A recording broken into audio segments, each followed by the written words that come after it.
សូមជម្រាបសួរលោកស្រីប្រិយមិត្តដែលកំពុងតែតាមដានទស្សនាការផ្សាយផ្ទាល់របស់កម្មវិធីហងមាសព័ត៌មានពេលរសៀលបាទសូមស្វាគមន៍សាយថ្មីមកកាន់ព័ត៌មានហងមាសពេលរសៀលគឺថ្ងៃនេះជាថ្ងៃចុងសប្តាហ៍ផងដែរហើយព័ត៌មានហងមាសពេលរសៀលគឺផ្សាយចាប់ពីវេលាម៉ោង 2 រហូតដល់ម៉ោង 3 រសៀលហើយគឺចាប់ពីថ្ងៃច័ន្ទរហូតដល់ថ្ងៃសុក្រផងដែរព័ត៌មានហងមាសពេលរសៀលគឺផ្ដោតសំខាន់ទៅលើព័ត៌មានសន្តិសុខសង្គមគ្រោះថ្នាក់ចរាចរណ៍និងព័ត៌មានផ្សេងៗទៀតដើម្បីធ្វើយ៉ាងណាផ្សព្វផ្សាយឲ្យប្រជាពលរដ្ឋនឹងបានយល់អំពីការគោរពច្បាប់ចរាចរណ៍ដើម្បីរួមចំណែកកាត់បន្ថយនៅអត្រាគ្រោះថ្នាក់ដូចជាការស្លាប់ដោយសារគ្រោះថ្នាក់ចរាចរណ៍ផងដែរ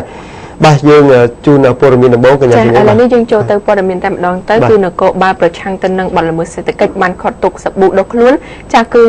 ដែលខ្លាញ់បន្លំម៉ាក់គឺចំនួន282កេសចា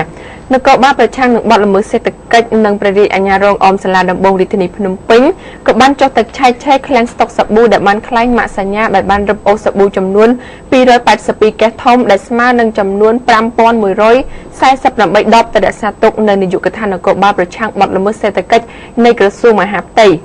ឯកឧត្តមឧត្តមសេនីយ៍ត្រីឡុងស្រេងអនុប្រធាននាយកដ្ឋានប្រឆាំងបទល្មើសសេដ្ឋកិច្ចដែលបានចុះទៅពិនិត្យដករក្សាទុកសាប៊ូម៉ាក Ginlovia and Davis ដែលបានរំលោភលើច្បាប់ស្តីពីម៉ាកពាណិជ្ជកម្មនិងអំពើប្រកួតប្រជែងមិនស្មោះត្រង់នៅឃ្លាំងលេខ15ផ្លូវលេខ163សង្កាត់អូឡ িম্প ិកខណ្ឌចំការមនរាជធានីភ្នំពេញនៅព្រឹកថ្ងៃទី1ខែវិច្ឆិកាឆ្នាំ2013នេះថា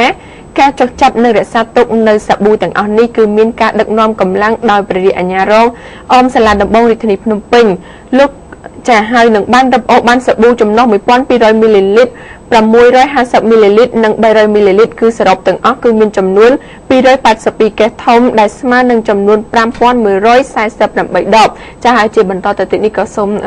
ស្ដាប់ប្រសាសន៍របស់ឯកឧត្តមឧត្តមសេនីយ៍ឡុងកំស្រីចាគឺឡុងស្រេងពាក់ព័ន្ធទៅនឹងបញ្ហានេះចា BUT Copyright Corporation ដែលនៅអាស្រ័យថានៅប្រទេសម៉ាឡេគាត់បានផ្ដល់មកសមត្ថកិច្ចនគរបាលសាំងបានមើលកិច្ចយើងនេះគឺថានៅក្នុងការទប់ស្កាត់ផលិតផលម៉ាកសាប៊ូម៉ាក Lovi ដែលខ្លែងបន្លំនិងផ្លាកសញ្ញារបស់ក្រុមហ៊ុនស្របច្បាប់របស់ដែលគេបានចុះបញ្ជីនៅក្រសួងពាណិជ្ជកម្មរួចហើយផលិតផលទាំងអស់នេះគឺវាអត់ទាន់ច្បាប់ស្តីពីម៉ាកពាណិជ្ជនាមនិងការប្រកួតប្រជែងផលត្រង់មាត្រា11 22 23 24និង65បាទចំនួនសាប៊ូដែលមានចំណុះ1200មីលីលីត្រនេះគឺវាមានចំនួន179កេសហើយនឹងចំណុះ650មីលីលីត្រគឺមាន81កេសហើយនឹងចំណុះ300មីលីលីត្រគឺមានចាលោកស្រីកំយូមេធាវីរបស់ក្រុមហ៊ុន IVY Cooperation SDNBHD បានបញ្ជាក់ថាក្រុមហ៊ុននេះក៏បានចុះបញ្ជីនៅក្នុងក្រសួងពាណិជ្ជកម្មក្នុងឆ្នាំ2004កន្លងទៅប៉ុន្តែថ្មីនេះមានសាប៊ូលាងខ្លួនម៉ាក Ginlovia បានធ្វើម៉ាកស្រដៀងគ្នាទៅនឹងក្រុមហ៊ុនដែលមានច្បាប់ត្រឹមត្រូវហើយតើទៅនឹងករណីនេះគឺមេធាវីចុងមិនដឹងបានបញ្ជាក់ដឹងថាក្រុមហ៊ុនបានដាក់ពាក្យចូលទៅក្នុងក្រសួងពាណិជ្ជកម្មរួចហើយកាលពីថ្ងៃទី27ខែឧសភាឆ្នាំ2013ហើយលោកបានបន្តថាក្រសួងក៏បានចេញលិខិតបដិសេធផងដែរតើទៅនឹងការបង្ក្រាបបទល្មើសសេដ្ឋកិច្ចនៅក្នុងឆ្នាំ2013ឯកឧត្តមឡុងស្រេងបានបញ្ជាក់ថាការបង្ក្រាបបានចំនួន13ករណីនិងបញ្ជូនខ្លួនជនជាប់ចោតម្នាក់ចូលទៅក្នុងពន្ធនាគារផងដែរចា៎នេះគឺជាករណីដែលប្រើប្រាស់គឺលួចបន្លំម៉ាកសញ្ញាគេយកមកធ្វើជាផ្លាកសាប៊ូដើម្បីលក់ចែកចាយខុសច្បាប់នៅក្នុងប្រទេសកម្ពុជាចា៎បាទយើងឃើញថាក្រុមហ៊ុនគឺទទួលបានសិទ្ធិពី